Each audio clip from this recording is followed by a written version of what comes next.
अस्सलाम वालेकुम, welcome to TS legal forum. मैं हूं एडवोकेट तैयबा सैयद। जो मेरे चैनल पर न्यू हैं काइंडली सब्सक्राइब कर दें। अच्छा जी, आज का हमारा टॉपिक है जी हाउस ऑफ रिप्रेजेंटेटिव्स, जो कि लेजिस्लेटिव यूएसए के लेजिस्लेटिव इंस्टीट्यूट का बड़ा इम्पोर्टेंट है पार्ट। ठीक है, यानी कांग्रेस का लोअर हाउस भी इसे हम कहते हैं। कांग्रेस का जो लोअर चैम्बर है उसे हम क्या कहते हैं, हाउस ऑफ रिप्रेजेंटेटिव्स।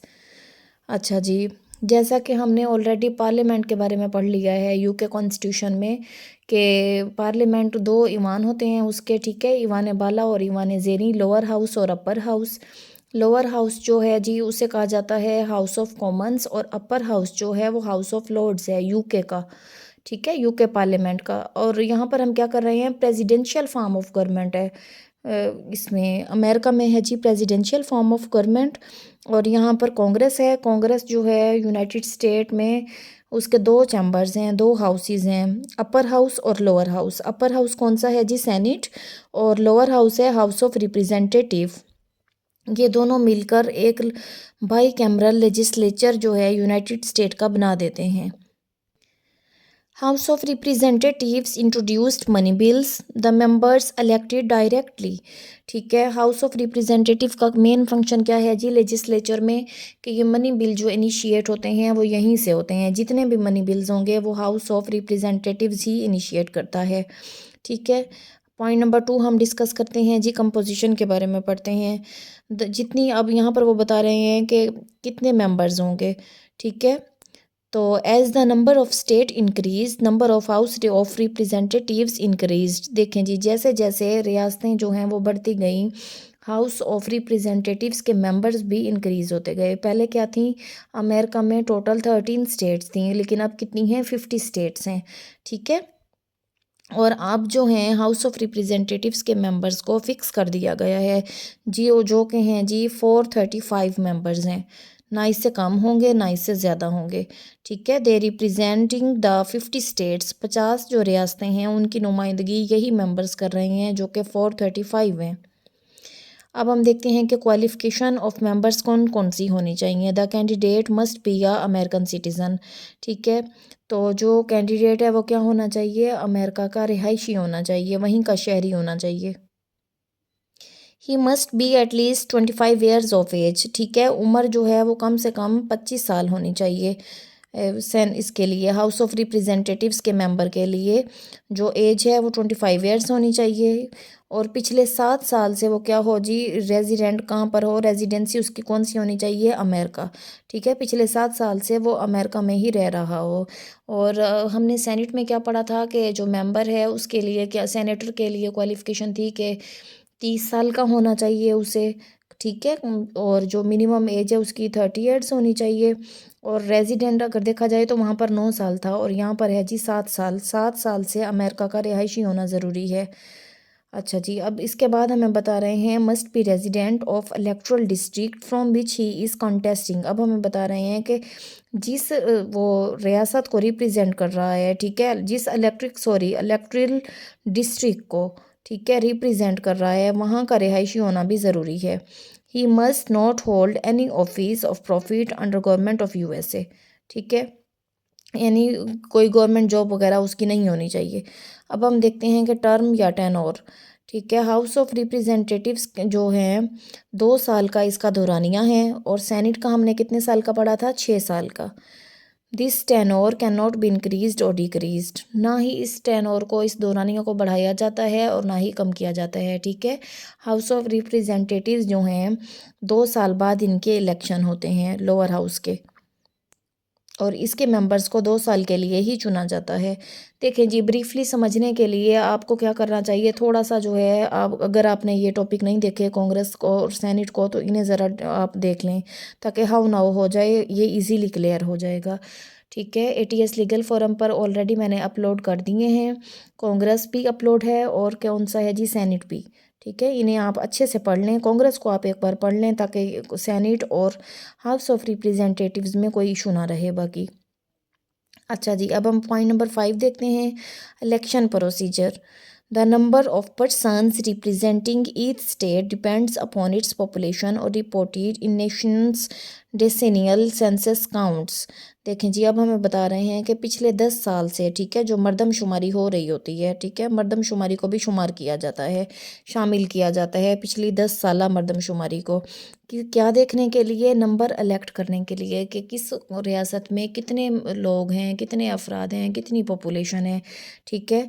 मर्दमशुमारी से इस बात का अंदाज़ा हो जाएगा, फिर उसी हिसाब से हर स्टेट में से अफराद जो हैं उनका चुनाव होगा।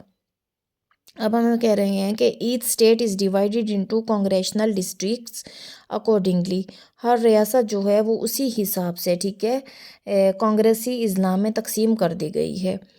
There is representatives for congressional district, ठीक है, हर जो कांग्रेसी ज़िला है उसके लिए रिप्रेजेंटेटिव का होना ज़रूरी है, और हर स्टेट के लिए एक जो कांग्रेसी ज़िला है उसका होना भी ज़रूरी है।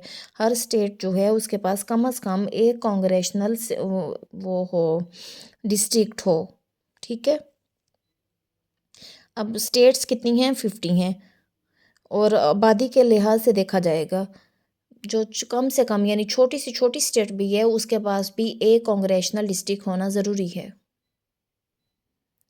अच्छा जी, एक रिक्वेस्ट है कि वीडियो को स्किप मत किया करें, ऐसे समझ में नहीं आएगा, डिटेल से सुना करें, होप सो कि आपको सारी क्लियर हो जाएंगे टॉपिक्स। अच्छा जी, उसके बाद है हमारे पास प्रिजाइडिंग ऑफिसर। अगर हाउस ऑफ रिप्रेजेंटेटिव्स के प्रिजाइडिंग ऑफिसर की बात की जाए तो वो कौन है जी? स्पीकर, ठीक है। House of representatives is presided by speaker who is chosen by its members. जिसको कौन चूज़ करता है? उसके मेंबर्स। हाउस ऑफ रिप्रेजेंटेटिव्स के ही मेंबर इलेक्ट करते हैं, और ये कौन होता है जी? मेजॉरिटी पार्टी का लीडर होता है, ठीक है, जो कि डिबेट्स में यानी बहसो मुबाहिसा में हिस्सा ले सकता है, और ये न्यूट्रल पर्सन नहीं होता, ठीक है। जैसा कि हमने यूके कॉन्स्टिट्यूशन में पढ़ा था स्पीकर के बारे में कि स्पीकर कौन है जी? वो न्यूट्रल होता है, वो इम्पार्शियल होता है, ठीक है। उसका काम क्या है? हाउस में अमन व अमान कायम करना, लेकिन ये क्या है जी? न्यूट्रल पर्सन नहीं होता, और ठीक है, मुख्तलिफ टॉपिक्स पर, मुख्तलिफ इश्यूज़ पर डिस्कशन बना सकता है प्रिजाइडिंग ऑफिसर जो है हाउस ऑफ रिप्रेजेंटेटिव्स का। करंटली जो है वो कौन है जी? माइक जॉनसन जो हैं वो स्पीकर हैं हाउस ऑफ रिप्रेजेंटेटिव्स के। अच्छा जी, इसके बाद हम देखते हैं कि प्रिविलेजेस ऑफ रिप्रेजेंटेटिव्स कौन से हैं। हाउस ऑफ रिप्रेजेंटेटिव्स के पास कौन कौन से प्रिविलेजेस हैं, ठीक है। तो अब हमें बता रहे हैं कि इसके मेंबर्स को जो है रेगुलर सैलरी दी जाती है, ठीक है, और उस सैलरी पर किसी किस्म का कोई इनकम टैक्स भी नहीं लागू किया जाता। उसके साथ बता रहे हैं कि इन्हें किसी किस्म की अरेस्ट वगैरह, मतलब किसी भी केस में अरेस्ट नहीं किया जा सकता। They are enjoy free from arrest in all cases, ठीक है।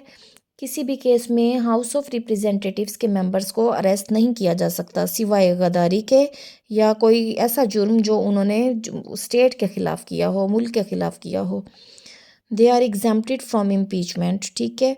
अब एक और वो एक्सेप्शन कौन सी आ गई है जी? इम्पीचमेंट से भी एग्जेम्प्टेड हैं, मुस्तस्ना हैं। They can not be questioned in court of law for anything said in house. वो ईमान में कुछ भी कहें उसके लिए वो कोर्ट में जवाबदेह नहीं होंगे। कौन जवाबदेह नहीं होंगे? हाउस ऑफ रिप्रेजेंटेटिव्स के मेंबर्स। होप सो आपको क्लियर हो गया होगा। अब हम डिस्कस करने लगे हैं जी powers and functions of house of representatives. देखें जी, पावर्स और फंक्शंस की अगर बात की जाए तो हाउस ऑफ रिप्रेजेंटेटिव्स के पास बहुत ज़्यादा वसी पावर्स और फंक्शंस कोई नहीं हैं जो ये परफॉर्म करें, ठीक है। ज़्यादा वसी अख्तियारात नहीं हैं हाउस ऑफ रिप्रेजेंटेटिव्स के पास, जैसा कि सेनेट के पास थे, ठीक है। अच्छा जी, बाकी जितने भी मुल्क हैं अगर उनमें देखा जाए, यानी पार्लियामेंट्री फॉर्म ऑफ गवर्नमेंट जहाँ पर भी है पड़ी, जैसे कि पाकिस्तान में है, यूके में है, किसी भी और कंट्री में है जहाँ पर पार्लियामेंट्री फॉर्म ऑफ गवर्नमेंट है, वहाँ पर जो लोअर हाउस है उसके पास अख्तियारात ज़्यादा हैं as compare to upper house. देखें जी, जैसे हम यूके की बात करते हैं, वहाँ पर हाउस ऑफ लॉर्ड्स के पास अख्तियारात ना होने के बराबर हैं, लेकिन हाउस ऑफ कॉमन्स यानी लोअर हाउस के पास क्या हैं जी? बहुत ज़्यादा अख्तियार हैं। अब यहाँ पर क्या है? अमेरिका में है जी प्रेसिडेंशियल फॉर्म ऑफ गवर्नमेंट, ठीक है, सदारती निज़ाम है पड़ा, इसलिए लोअर हाउस के पास जो अख्तियारात हैं वो ना होने के बराबर हैं, और अपर हाउस यानी सेनेट के पास बेतहाशा अख्तियार हैं। इवन के लेजिस्लेशन के में भी बहुत ज़्यादा अहम किरदार अदा कर रही है सेनेट जो है। अब हम देखते हैं कि USA has a presidential form of government. USA की कौन सी है जी? सदारती निज़ाम की वो है, गवर्नमेंट है। ठीक है, यूएसए की गवर्नमेंट जो है वो सदारती निज़ाम वाली है। Its lower chamber does not play vital role like parliamentary form of government. मैंने ऑलरेडी आपको ये बात बता दी है कि इसका जो ज़ेरी ईमान है, ठीक है, वो इतना ज़्यादा स्ट्रॉन्ग नहीं है, ना ही इतना इम्पोर्टेंट जो रोल है वो प्ले कर रहा है जैसा कि पार्लियामेंट्री फॉर्म ऑफ गवर्नमेंट में लोअर हाउस स्ट्रॉन्ग है। अच्छा जी, हम इसकी फर्स्ट जो है पावर डिस्कस करते हैं, वो है जी लेजिस्लेटिव पावर। देखें जी, लेजिस्लेटिव पावर जो है वो इक्वली डिवाइड कर दी गई है। ठीक है, चाहे वो कांग्रेस का अपर हाउस हो या चाहे कांग्रेस का लोअर हाउस हो। ठीक है, कांग्रेस के जो बोथ हाउसेस हैं वो दोनों ही लेजिस्लेटिव पावर्स कर सकते हैं। कानून साजी के अख्तियारात दोनों के पास हैं। जैसा कि मनी बिल कोई भी होगा वो कौन इनिशिएट करेगा? हाउस ऑफ, मतलब हाउस ऑफ रिप्रेजेंटेटिव्स। और जो ऑर्डिनरी बिल होंगे वो किसी भी हाउस में से ओरिजिनेट हो सकते हैं। ठीक है, ऑर्डिनरी या नॉन मनी बिल जो हैं वो कोई भी हाउस या कोई भी चैम्बर जो है इंट्रोड्यूस कर सकता है, चाहे सेनेट चाहे हाउस ऑफ रिप्रेजेंटेटिव्स। अच्छा जी, नेक्स्ट पावर है फाइनेंशियल पावर। फाइनेंशियल पावर की बात की जाए तो यूएस कॉन्स्टिट्यूशन जो है मनी बिल के लिए उसने हाउस ऑफ रिप्रेजेंटेटिव्स को ही मुख्तस कर दिया है, स्पेसिफिक कर दिया है। ठीक है, कि मनी बिल जो हैं वो जस्ट हाउस ऑफ रिप्रेजेंटेटिव में से ही इनिशिएट होंगे। नेक्स्ट है जी एग्जेक्टिव पावर। अगर हम एग्जेक्टिव पावर की बात करें तो डेफिनेटली बात है, एग्जेक्टिव पावर्स जो हैं वो किसके पास हैं जी? एग्जेक्टिव पावर्स सदर के पास होती हैं, प्रेसिडेंट के पास होती हैं। और प्रेसिडेंट ने जो भी मुशावरत करनी होती है वो सेनेट से कंसेंट लेगा। ठीक है, ना कि हाउस ऑफ रिप्रेजेंटेटिव्स से। इसीलिए हम कह सकते हैं कि हाउस ऑफ रिप्रेजेंटेटिव्स के पास कोई एग्जेक्टिव पावर्स मौजूद ना हैं। ठीक है, लेकिन फिर भी वो सम टाइम जो हैं एग्जेक्टिव पावर्स का इस्तेमाल कर सकते हैं, लेकिन कब करेंगे? सेनेट के साथ मिलकर। अकेले अगर देखा जाए एलोन जो हैं वो कोई भी पावर यूज़ नहीं कर सकते, एग्जेक्टिव अख्तियारात उनके पास किसी किस्म के नहीं हैं। ठीक है, for example it can declare war and peace along senate. तो हाउस ऑफ रिप्रेजेंटेटिव्स जो हैं वो जंग या अमन का ऐलान कर सकते हैं सेनेट के साथ मिलकर। अच्छा जी, नेक्स्ट हमारे पास है judicial power house of representative के पास। तो यहाँ पर हमें बता रहे हैं कि हाउस ऑफ रिप्रेजेंटेटिव्स के जो मेंबर्स हैं या ये जो हाउस है, ठीक है, इम्पीचमेंट के केसेस में पार्टिसिपेट कर सकते हैं। अब पार्टिसिपेट से आपको जाहिर हो जाना चाहिए कि डेफिनेटली बात है सेनेट के साथ पार्टिसिपेट कर सकता है। ठीक है, यानी अकेले अगर देखा जाए तो जुडिशियल पावर्स भी इसके पास इतनी नहीं है। सेनेट के साथ मिलकर इम्पीचमेंट के केसेस पर ये क्या कर सकता है? फ्रेम चार्ज कर सकता है प्रेसिडेंट के ख़िलाफ़ और सिविल ऑफिसर्स के ख़िलाफ़। यानी प्रेसिडेंट, सदर और सिविल ऑफिसर्स पर इल्ज़ामात वगैरह लगा सकता है, एक फ्रेम जो है वो क्रिएट कर सकता है। अब हम देखते हैं इलेक्टोरल पावर्स। देखें जी, इलेक्टोरल पावर्स की बात की जाए तो वो इसके पास अख्तियारात हैं। इन प्रेसिडेंशियल इलेक्शन डिस्प्यूट्स, देखें जी, जब सदर के इंतखाबात होते हैं, इलेक्शंस होते हैं, उनमें से कोई भी कैंडिडेट जो है वो 270 वोट गेन नहीं करता। ठीक है, तो इस कंडीशन में क्या होगा जी? जो यानी हाई स्कोर जिन लोगों ने अचीव किए होंगे, जिन कैंडिडेट्स ने हाईएस्ट वोट अचीव किए होंगे, ठीक है, जितने भी नॉमिनीज़ होंगे उनमें से जो टॉप 3 होंगे, उन टॉप 3 में से किसी एक को मेजॉरिटी वोट देकर ये हाउस ऑफ रिप्रेजेंटेटिव्स के मेंबर्स जो हैं इलेक्ट कर सकते हैं as a president. Amendment in constitution. अगर कॉन्स्टिट्यूशन में तब्दीली या तरमीम की बात की जाए तो हाउस ऑफ रिप्रेजेंटेटिव जो है पार्टिसिपेट कर सकता है। ठीक है, इसके पास अख्तियार हासिल है कि ये अमेंडमेंट के प्रोसेस में पार्टिसिपेट करे। क्यों?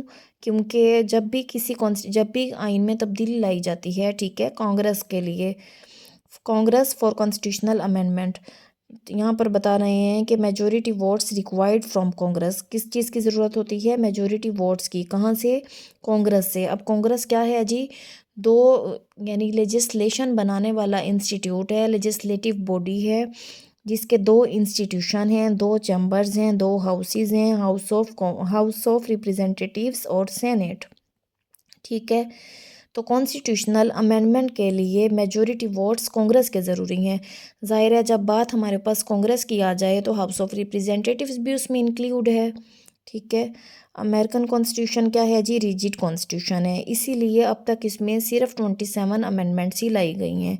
लेकिन जब भी इसमें कोई अमेंडमेंट लानी हो तो हाउस ऑफ रिप्रेजेंटेटिव और सेनेट मिलकर अपनी अपनी तजावीज़ पेश करेंगे।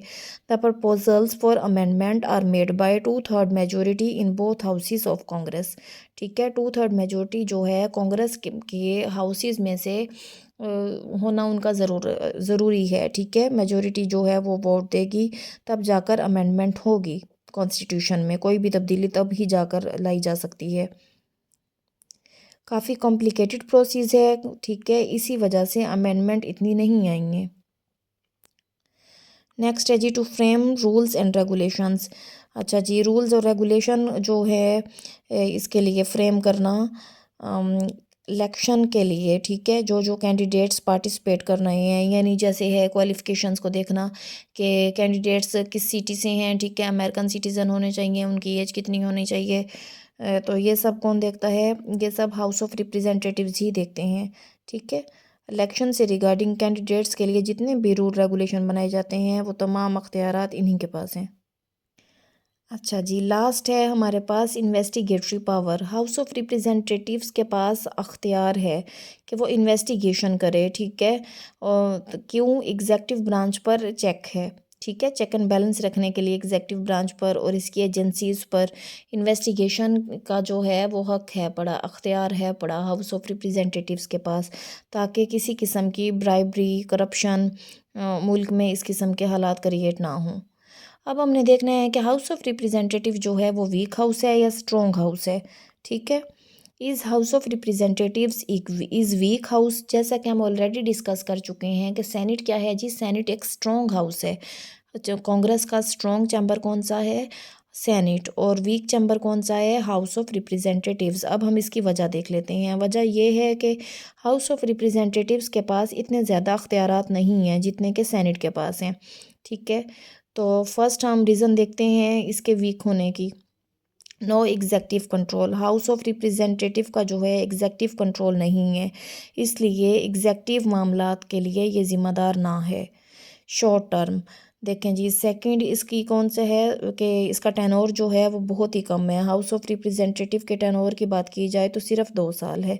ठीक है, 2 साल, इलेक्शन के 2 साल के बाद इनका टर्म ख़त्म हो जाता है, जो कि बहुत ही कम है। अभी हाउस ऑफ रिप्रेजेंटेटिव्स के मेंबर्स इलेक्ट होते हैं, 1 साल में वो अपने काम को समझना शुरू करते हैं। ठीक है, जब तक उनकी रिटायरमेंट का टाइम भी आ चुका होता है, इसलिए शॉर्ट टर्म की वजह से भी ये वीक हाउस है किसी हद तक। ठीक है, लार्ज मेंबरशिप। अच्छा जी, नेक्स्ट है इसका कि मेंबरशिप जो, यानी कि इसके अफराद जो हैं, हाउस ऑफ रिप्रेजेंटेटिव के जो मेंबर्स हैं वो बहुत ज़्यादा हैं, इसलिए उनके पास टाइम बहुत ही लिमिटेड होता है स्पीच करने का, बात करने का। ठीक है, तकरीर करने का। जैसा कि सेनेट के पास क्या है जी, 100 मेंबर्स हैं जस्ट, और उस सेनेटर्स जो हैं उन्हें फुल आज़ादी हासिल है, वो जितना चाहें बात कर सकते हैं, जिस टॉपिक पर चाहें बात कर सकते हैं, कोई रोकने वाला नहीं होता। ठीक है, ना ही उनके पास टाइम लिमिटेशन है, यानी लिमिटेड टाइम उनके पास नहीं होता। लेकिन यहाँ पर क्या है कि लार्ज मेंबरशिप की वजह से 435 मेंबर्स हैं, ज़ाहिर है, तो वो सारे के सारे तो ईमान में बात नहीं कर सकते। अगर करेंगे भी सही तो उन्हें बिल्कुल ही महदूद जो है वक्त दिया जाता है। ठीक है, लिमिटेड टाइम होता है इनके पास, और इनकी बात जो होती है, तकरीर जो होती है, ठीक है, उसके ऊपर भी रिस्ट्रिक्शंस लगा दी जाती हैं। इन्हें कोई ख़ास किस्म की जो है ना आज़ादी हासिल नहीं है, बोलने की आज़ादी नहीं है किसी हद तक। अच्छा जी, मैं ऑलरेडी आपको बता चुकी हूँ कि हाउस ऑफ रिप्रेजेंटेटिव्स के जो मेंबर्स हैं इन्हें बोलने की जो इजाज़त है वो इतनी ज़्यादा नहीं है। ठीक है, जैसा कि जो इनके डिबेट्स हैं, बहस व मुबाहिसे हैं हाउस ऑफ रिप्रेजेंटेटिव्स के, वो लिमिटेड होते हैं, महदूद होते हैं। ठीक है, so here is absence of freedom of speech, इसलिए हम कह सकते हैं कि फ्रीडम ऑफ स्पीच वाला जो फ़ीचर है वो इनके लिए नहीं है। अच्छा जी, नो लीडरशिप, अगर लीडरशिप की बात की जाए तो इनका कोई लीडर नहीं है, अनलाइक हाउस ऑफ कॉमन्स, जैसा कि हाउस ऑफ कॉमन में होता है। ठीक है, हाउस ऑफ कॉमन्स का एक लीडर होता है, एक स्पोक मैन होता है, स्पीकर होता है, जो वहाँ की बात क्या करता है, हाउस ऑफ कॉमन्स की बात सुनता है और कहाँ तक पहुँचाता है, लॉर्ड तक। ठीक है, हाउस ऑफ लॉर्ड तक लेकर जाता है, क्योंकि किंग से डायरेक्ट बात नहीं कर सकते। तो स्पीकर जो होता है, स्पीकर यूनाइटेड किंगडम में, ठीक है, मैं अब यूनाइटेड किंगडम यानी यूके की बात कर रही हूँ, इंग्लैंड की बात कर रही हूँ। हाउस ऑफ कॉमन्स इंग्लैंड का लोअर हाउस है, ठीक है। और वहाँ पर क्या है जी, वहाँ पर एक स्पीकर होता है जिसे हम स्पोक मैन कहते हैं, और उस स्पोक मैन का जो मेन फंक्शन है वो ये है कि हाउस ऑफ कॉमन की मसले जो हैं वो उसने किंग तक पेश करने होते हैं, ठीक है। क्योंकि हाउस ऑफ कॉमन्स के मेंबर जो हैं वो किंग तक डायरेक्टली अप्रोच नहीं कर सकते, लेकिन हाउस ऑफ लॉर्ड्स जो हैं उसके मेंबर डायरेक्टली अप्रोच कर सकते हैं, इसलिए उन्हें किसी स्पोकमैन की ज़रूरत नहीं होती। अच्छा जी, अब यहाँ पर भी हम इधर अपने टॉपिक पर आते हैं, ठीक है। यहाँ पर भी वो मैं बता रहे हैं कि लीडरशिप नहीं है, यानी कोई ऐसा स्पोकमैन नहीं है जो प्रेसिडेंट तक इनके मसाइल पहुँचाए। तो स्पीकर जो है वो कौन है जी, स्पीकर ही है जो प्रेसिडेंट प्रिजाइडिंग ऑफिसर है, ठीक है। और वो लीडर है किसका, है मेजोरिटी पार्टी का। हाउस ऑफ रिप्रेजेंटेटिव में जो स्पीकर है वो प्रिजाइडिंग ऑफिसर भी है और मेजोरिटी पार्टी का लीडर भी है। होप सो आपको क्लियर हो गया होगा। अब हम करते हैं बात डायरेक्ट इलेक्शन की। अगर देखा जाए तो इनके जो इलेक्शन हैं वो हैं तो डायरेक्ट इलेक्शन, ठीक है, लेकिन सेनेट ने अच्छा खासा डिट्रैक्ट कर दिया है इस करेक्टर को भी। अच्छा जी, इन्हें इलेक्ट किया जाता है पॉपुलेशन की बुनियाद पर। होप सो आपको आज का टॉपिक क्लियर हो गया होगा।